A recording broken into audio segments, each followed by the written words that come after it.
And footage of a Chinese general's secret court trial from over 30 years ago is going viral, racking up millions of views.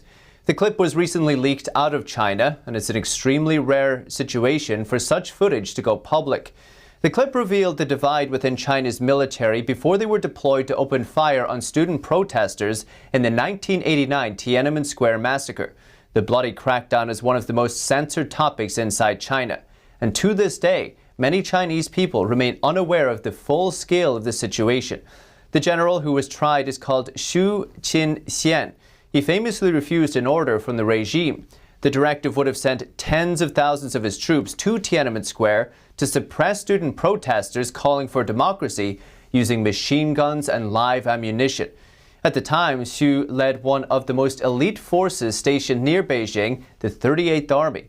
For him, it was a decision that could cost him his life. At the trial, he didn't appear afraid, just laying out his concerns before the judges. The protesters were running high on emotions, and conflicts would definitely erupt between them and the troops. Once that happened, bloody conflicts would be unavoidable because the troops were armed. Xu expressed concerns over shooting ordinary citizens. The bad guys were mixed together with the good guys. The military troops were mixed together with ordinary citizens. How could I carry out the mission? Who should I open fire on? He noted a decision this serious required more discussion amongst the top officials. Xu also questioned why the order was relayed orally without documentation.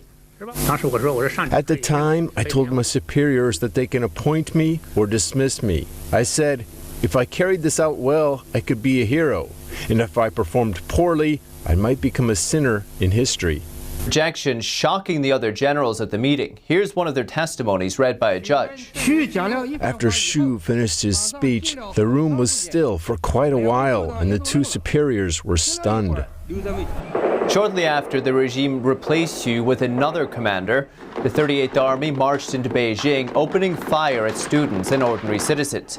It became known as one of the units that killed the most people on June 4th. Hundreds or thousands of people are estimated to be killed at the Tiananmen Square massacre. The actual death toll remains unclear. Meanwhile, Xu spent 5 years behind bars for his decision and spent the rest of his life under house arrest. He passed away in 2021 at the age of 85. But before he died, Xu said he didn't regret his decision. He'd rather have his head cut off than go down as a criminal in history.